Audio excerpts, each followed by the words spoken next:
Hey there, friends, family, and followers. Your geeky girlfriend back again with another Bookie Babe book review. This is video 10 in the series, and I'm going to be reviewing Sarah Dessen's Once and For All. This is another one of her more recent ones. It came out in the mid 2000s, like the 2010s era. It is prior to the rest of the story, and then she has one more um, in between this one and the rest of the story, which was in the last video. This one is one of the shorter ones, actually, and this is the hardcover. I always like to show you the cover art right away. You can kind of get an idea of what this one might be about. That's a bouquet toss, so we're going to have a little bit of a wedding theme. Here is the hardcover and the spine. The back just says the same thing that they all say: read Sarah Dessen and fall in love. And in the inside flap, Luna knows a lot about weddings, but not so much about love. So in this one, her mom is a wedding planner, wedding coordinator, which kind of gives the reader an interesting perspective on the wedding industry. You kind of get that behind the scenes of kind of some of the things that you don't think about, like when you're planning your wedding, like what happens to all the flowers, what happens to the centerpieces, who takes care of all that.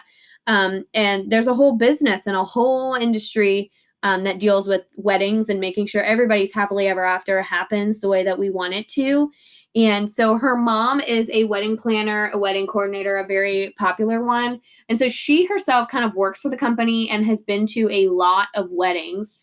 And she's used to just kind of standing in the background until she meets a character, Ambrose, who kind of also starts working for the company. He needs money. And so her mom like lets him help, and she kind of gets him this job, and they kind of start working together, and he kind of gets her out of her comfort zone a little bit.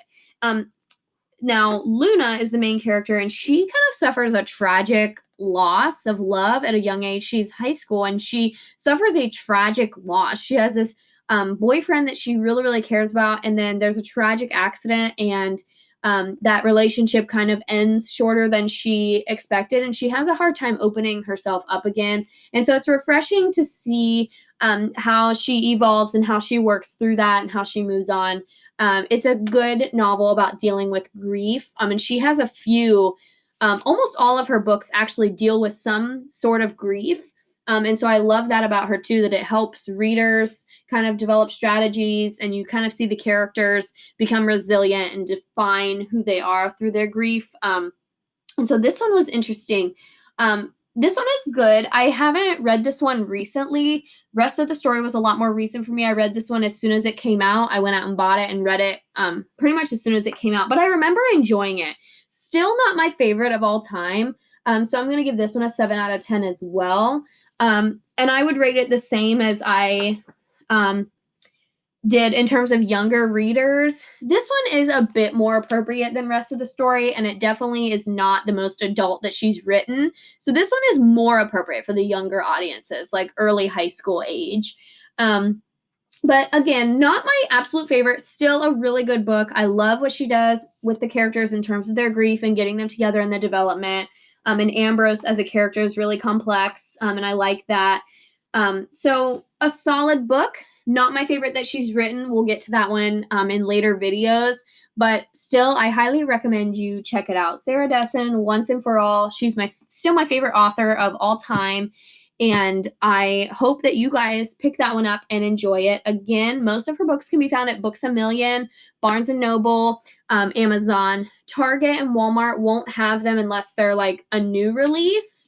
Then they kind of take them off the shelf. So right now, I don't even think you can get the rest of the story anymore in Walmart or Target, because that one came out last summer or like last spring. So most of them you have to buy at your big name bookstores or Half Price Books. Half Price Books has a lot, gently used. And then, of course, your Goodwills and stuff like that might have them, or any local secondhand bookstore might have them as well. Go check her out. I've given you 3 of her titles. Still not my favorite one. We're going to get to that one in a later video, and I will make sure to tell you guys which one that one is once we get there. It's the one that made me fall in love with her as a writer, but all of her books are solid, good reads, and there hasn't been one that she's written that I said I didn't enjoy. And then when we get to the other reviews, I will share the ones that were a little bit more hard to get into and the ones that I enjoyed the least. But once I got into them, I still was like, that was pretty, that was a good book. So I hope you check this one out. Leave me those comments of what you want me to read and review, and I'll see you guys in the next one. XOXO.